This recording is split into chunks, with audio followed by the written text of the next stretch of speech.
En este segundo vídeo sobre la relación genética entre parientes vamos a hablar de Galton y de Pearson. Recordad que vamos a hablar sobre la relación genética entre parientes usando como paradigma la regresión. Y vamos a hablar primero de Galton,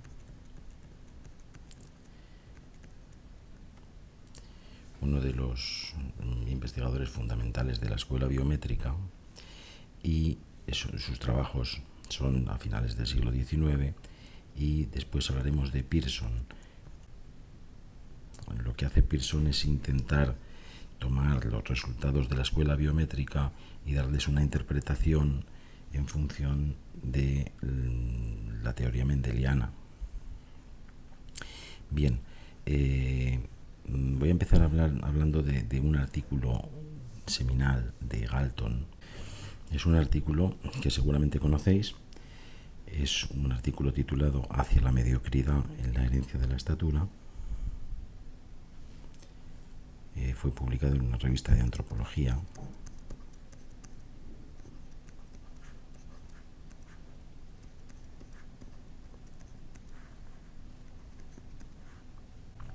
Y parte de lo siguiente.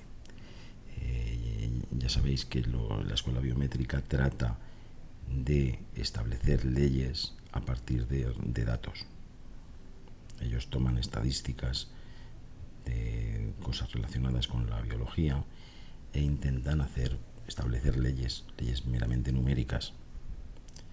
Esta tabla que aparece en el artículo de Galton analiza la altura de un hijo adulto respecto a la altura de la media entre los padres. Ya se conocía que los caracteres suelen comportarse como distribuciones normales, y él observa que estas alturas se comportan como una distribución normal bivariante, es decir, tienen una forma elíptica. Ellos intentan realmente establecer leyes sencillas a partir de los datos. Por ejemplo, aquí, si observáis, dice que las alturas de las mujeres se multiplican por 1,08. Este 1,08 es un resultado que viene puramente de la estadística, pero Galton en un momento del artículo dice que esto es la relación 13-12.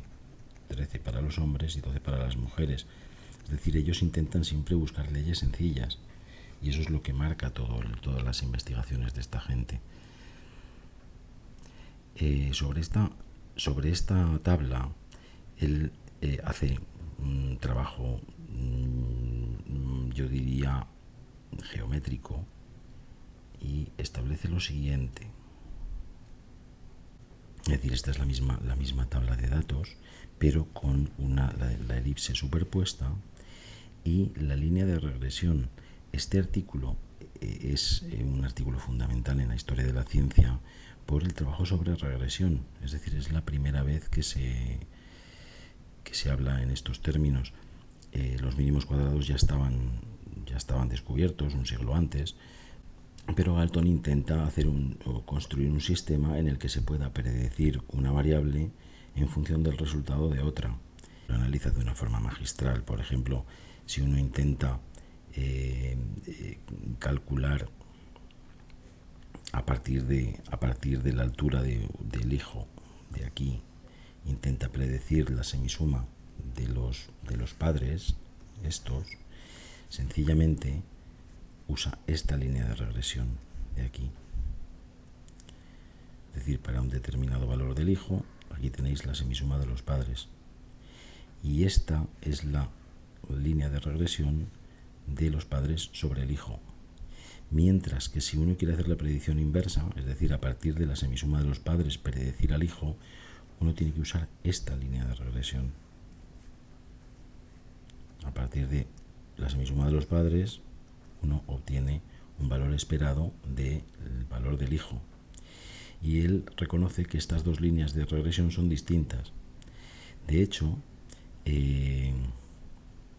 lo que más nos importa ahora de este artículo no es el trabajo magistral sobre la regresión, sino sobre esta distancia, esta distancia, esta distancia y esta distancia.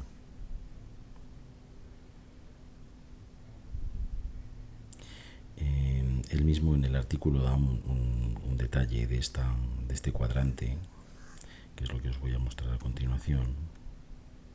Es este de aquí. Fijaros en estos valores. 1, 3, 3 y 2. Él dice que por cada 3 unidades que aumenta la altura del hijo, la semisuma de los padres aumenta solo una, mientras que por cada 3 unidades que aumenta la semisuma de los padres, aumenta 2 unidades la altura del hijo. Y eso es lo que establece como la ley de regresión. Es decir, según Galton, la ley de regresión dice la desviación en la altura del hijo es en promedio 2/3 de la desviación en altura de la media de los padres. Esto es para Galton, la ley de regresión. Obviamente lo fundamental es que para ello él describe una nueva técnica estadística que hoy es de las más utilizadas en cualquier rama de la ciencia. Bueno, básicamente la estadística se resume en regresión y análisis de varianza, para que os hagáis una idea. Vamos a ver, el resultado de Galton tiene una explicación. La regresión del hijo sobre la media de los padres, que Galton dice que es 2/3, es realmente la covarianza del hijo con la media de los padres partido por la varianza de la media de los padres, mientras que la regresión de la media de los padres sobre el hijo, Galton encuentra 1/3, que es la covarianza del hijo con la media de los padres partido por la varianza del hijo. ¿Por qué estos dos valores son distintos? Porque las varianzas son distintas. ¿Cuánto vale la varianza de la media de los padres? Esto es igual a la varianza de la altura del padre más la altura de la madre partido por 2, que es igual a 1/4 de la varianza del padre más la varianza de la madre.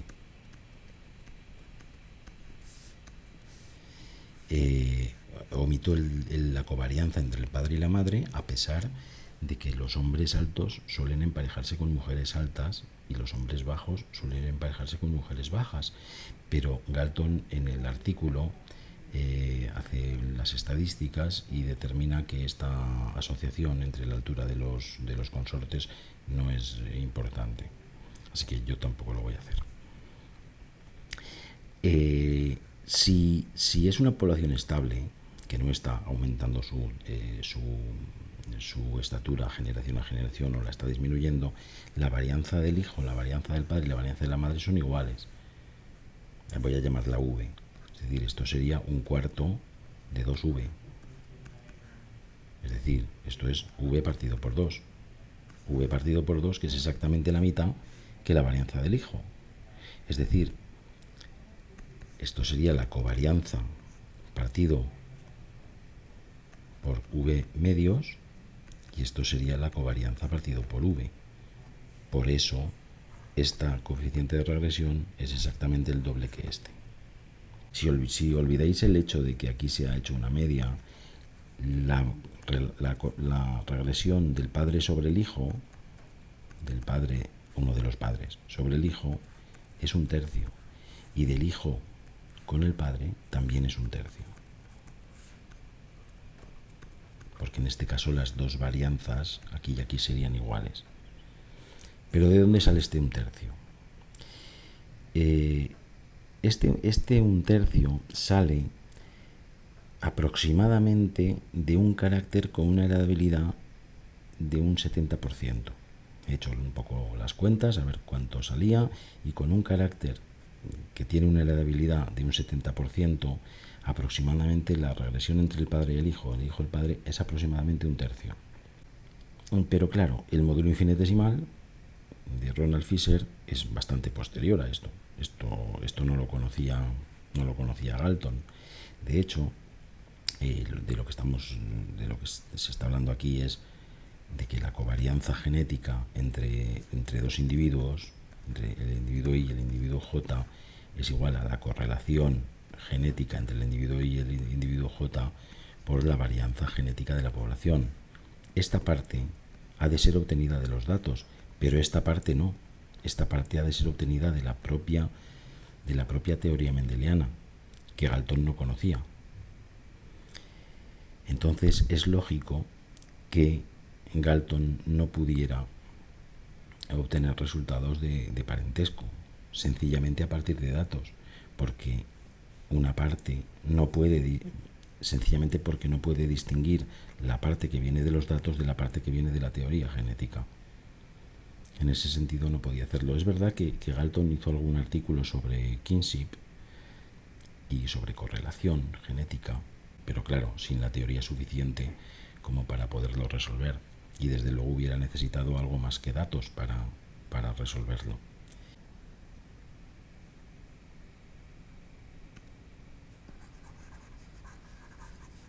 Galton sobre el tema del parentesco no fue mucho más allá que calcular la regresión entre el padre y el hijo. Hay un artículo de 1890 titulado Parentesco y correlación, en el que trata un poco este problema, además de una cosa muy curiosa. Y descubren en unas excavaciones arqueológicas un hueso de un dedo de un ancestro humano, y le preguntan a Galton si sería capaz de, a partir de este hueso, calcular la altura total del individuo. Y está lucubrando sobre este problema, y además también hace mención de los parentescos entre individuos. Él habla de que dos hermanos, por ejemplo, tendrían tres posibles causas que afectan a ambos.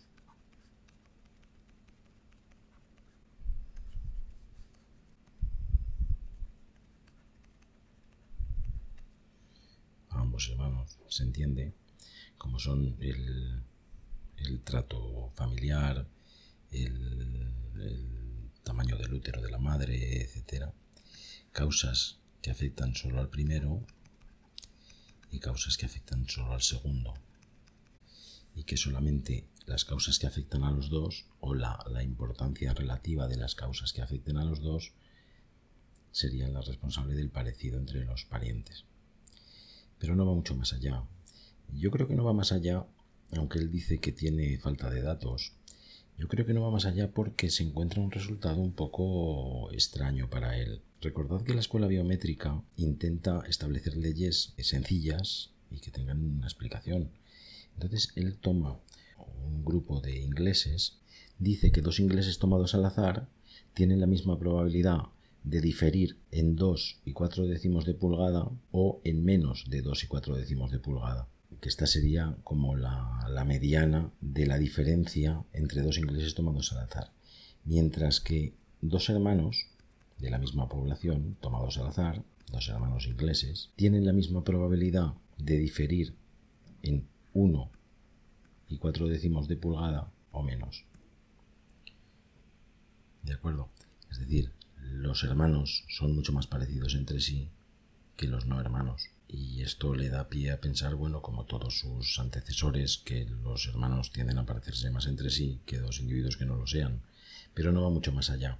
Yo estoy convencido, después de haber leído algunos de sus trabajos, que si aquí hubiera encontrado dos valores con una cierta proporcionalidad, hubiera seguido investigando. Por ejemplo, si aquí se hubiera encontrado 1 y 2 décimos, hubiera dicho, mira, dos ingleses tienen el doble de distancia que dos hermanos, pues por allá podría haber tirado, pero como no se encontró una cosa similar, pues yo creo que perdió las ganas. Bien, Galton no pudo ir más allá porque, como ya digo, no conocía la base genética de los caracteres. De hecho, las leyes de Mendel se redescubrieron a finales del siglo XIX, concretamente en el año 1900, que unos años después Pearson es el encargado de aunar los hallazgos de la escuela biométrica con las teorías mendelianas que acababan de redescubrirse. Os voy a mencionar dos artículos. El primero es de 1904. Este artículo no, he de reconocer que no me he revisado todas las demostraciones que hace. La verdad es que es un artículo tedioso. Pero hay una cosa que sí que me ha llamado la atención. Dice que él ha encontrado de estas sucesivas demostraciones tres hechos. El primero de ellos es que la regresión del hijo sobre un ancestro es lineal. La segunda es que la correlación se divide por 2 en cada generación. Y la tercera es que estos resultados son independientes del número de couplets, o sea, de parejas. Se entiende genes, ¿de acuerdo? Estos individuos tienen genes, para cada gen tienen 2 copias y es independiente del número de genes que se consideren para regular un determinado carácter. Este artículo él mira de un individuo para cuántos genes el individuo es alocigoto. Alocigoto para él significa es el homocigoto del alelo grande. Es la grande a grande, es el alocigoto. Y dice que el número de genes en alocigosis que pasa a la descendencia es 1/3 desde el padre, 1/6 desde el abuelo y 1/12 desde el bisabuelo, así sucesivamente.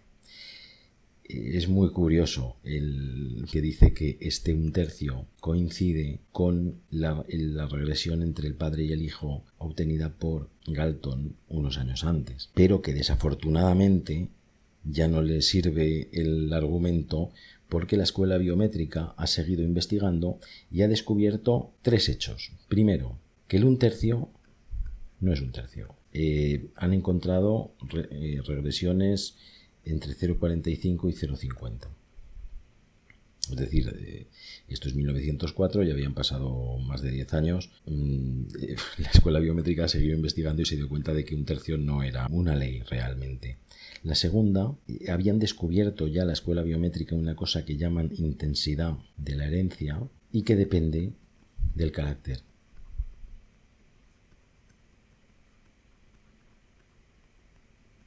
Es decir, no es 1/3 y para algunos caracteres es mayor y para otros caracteres es menor.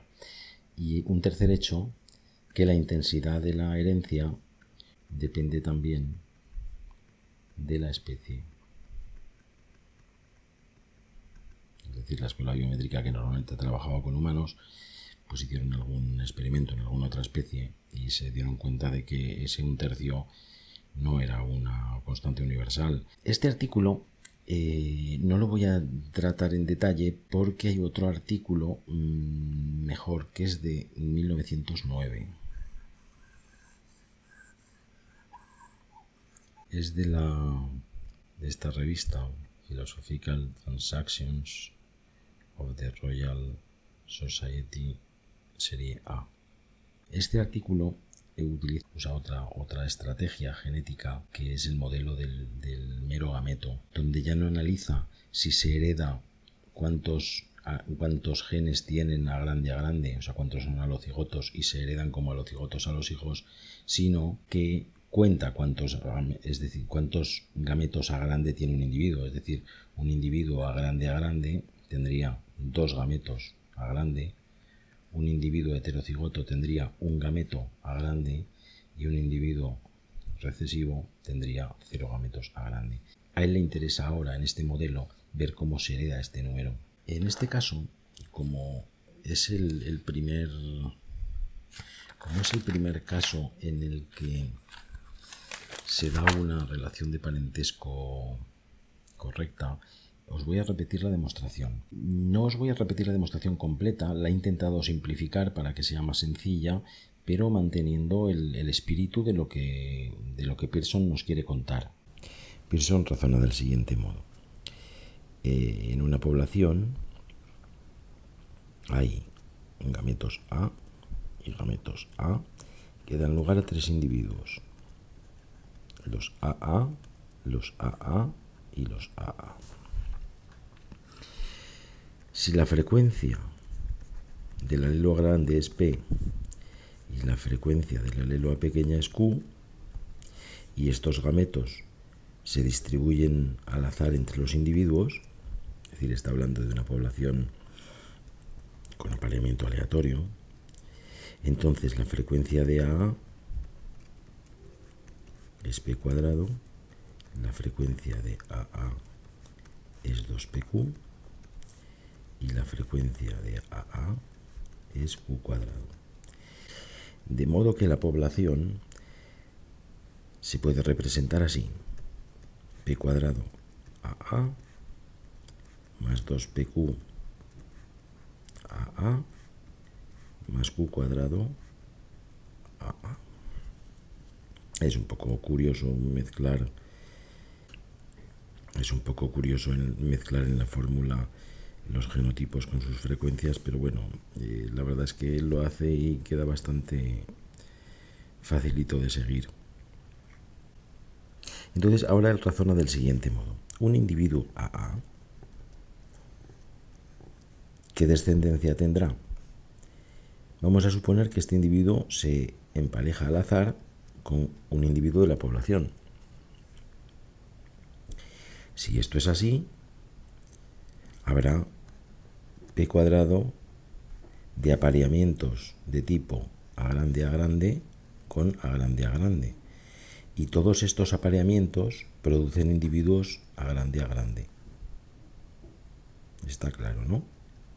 Habrá 2 PQ apareamientos de individuos A grande con A pequeña. Y estos emparejamientos producen la mitad de individuos homocigotos y la mitad de individuos heterocigotos.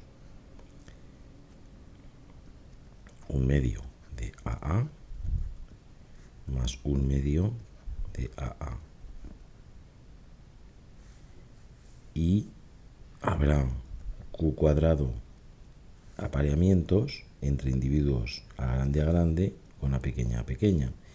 Y todos estos apareamientos dan hijos heterocigotos. Ahora sencillamente agrupamos los términos y decimos P cuadrado más 2PQ por un medio es PQ. Estos son AA. Más PQ más Q cuadrado, estos de aquí y estos de aquí, individuos AA. Ahora sacamos factor común, P por P más Q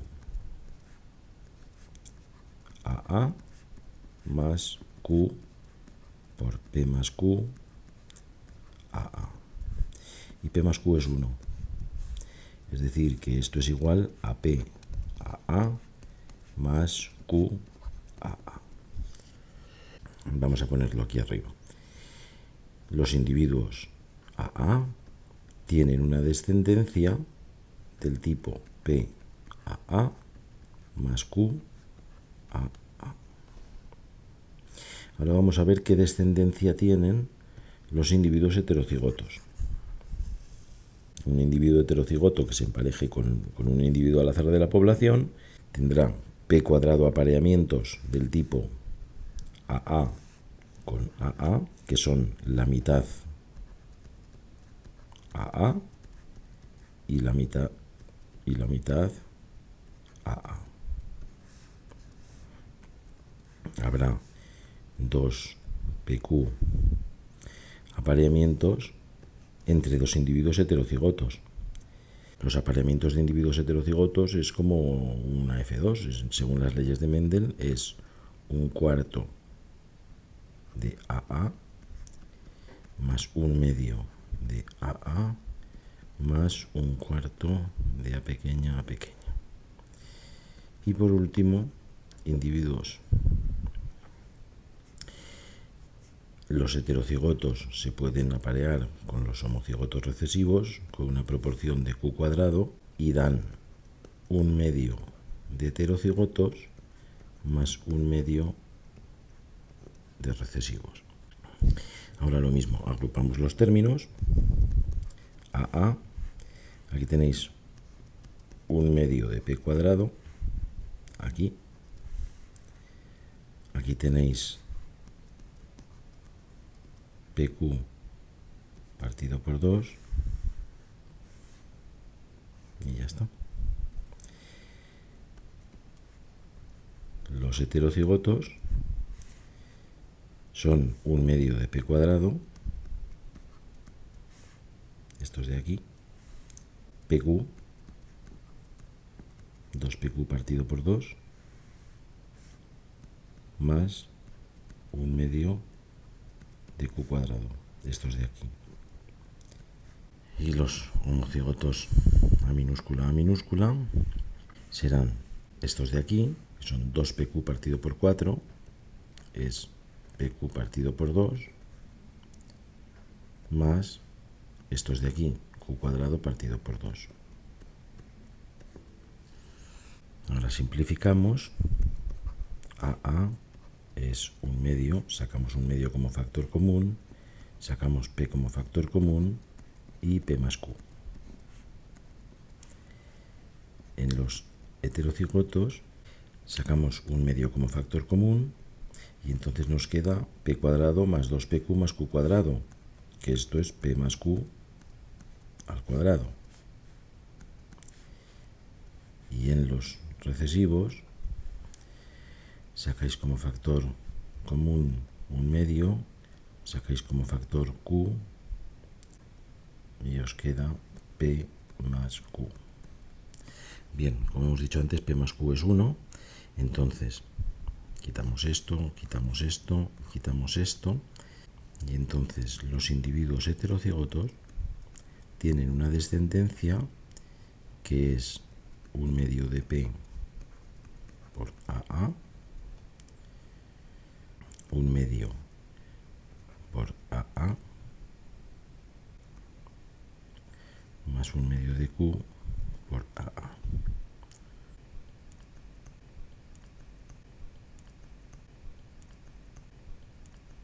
Un homocigoto recesivo que se aparee al azar con un individuo de la población, no lo voy a hacer porque es un caso exactamente simétrico al de arriba, pero el resultado es P por los heterocigotos más Q por los recesivos.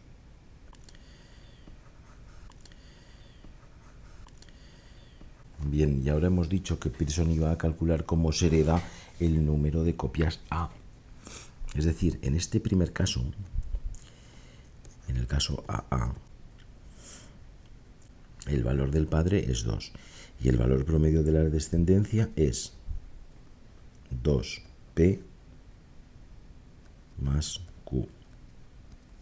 Es decir, en P veces el valor es 2, 2P, y en Q veces el valor es 1, 2P más Q. En los individuos heterocigotos tienen valor 1 y el promedio de su descendencia es 1/2 de P por 2 copias, es P, más 1/2 por una copia, 1/2 de Q por 0. Es decir, el valor de la descendencia, el valor promedio de la descendencia de los heterocigotos es P más 1/2. Y los recesivos, que tienen valor 0, dan P veces individuos con valor 1, los heterocigotos, y Q veces individuos con valor 0, o sea, P más 0. Bien, y ahora razonad del siguiente modo. Fijaros, si resto estas dos cantidades, P más 1/2 menos P, me da 1/2. Es decir, que un cambio en el padre de una unidad produce un cambio de 1/2 en su descendencia. Y ahora resto estas dos partes.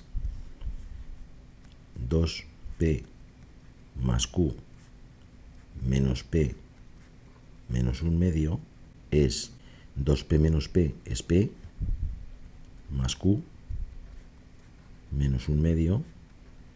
P más q hemos dicho que es 1. 1 menos 1/2 es igual a 1/2. Es decir, otro cambio de una unidad produce un cambio de media unidad. ¿Qué quiere decir esto? Pues que la regresión del hijo sobre el padre es 1/2. Es lo que quiere decir el mismo concepto de regresión. ¿Cuántas unidades aumenta el valor de la descendencia cuando el padre aumenta o disminuye en una unidad? Recordad el argumento de Galton. El hijo aumenta 2/3 cuando la semisuma de los padres aumenta 1. Bueno, pues ahora tenéis aquí una regresión de 1/2. Y este es el cálculo de parentesco de Pearson. Realmente os he simplificado mucho la demostración. Pearson no solamente demuestra esto, sino que además demuestra que con el abuelo es 1/4, con el bisabuelo es 1/8, etc. Es decir, da toda la serie. Y las fórmulas las da en forma general. Yo os he hecho aquí una simplificación para que el vídeo no sea tan largo y para que no sea tan tedioso. Pearson va un poquito más allá. Pearson dice, si la población es estable, la varianza de los padres y la varianza de los hijos es la misma. Por lo tanto, cuando uno está contrastando dos variables con la misma varianza, el coeficiente de regresión coincide con el coeficiente de correlación. Es decir, que lo que estamos calculando aquí es la correlación genética entre padre e hijo. No como Galton, que hablaba de la regresión entre los valores observados de la altura de los individuos. Aquí estamos hablando de la configuración genética, cómo se relacionan las configuraciones genéticas. Y este valor de 1/2 es independiente del carácter que se esté tratando y de la especie. Y esto es una ley. El parentesco entre padre e hijo es 1/2. Entre abuelo y nieto es 1/4, y así sucesivamente. Bueno, en el próximo vídeo hablaremos de los coeficientes de Sendero y del parentesco de Wright. Como veis, Pearson solamente dio los parentescos de las de herencias directas, pero no calcula el parentesco entre hermanos o entre primos, etc. Wright va a hacer lo mismo, ya no va a usar la regresión como en el caso de Pearson, sino que va a usar la correlación directamente y va a proporcionar cálculos para otros tipos de parentesco. Pero eso lo veremos en el siguiente vídeo. Un saludo, hasta la próxima.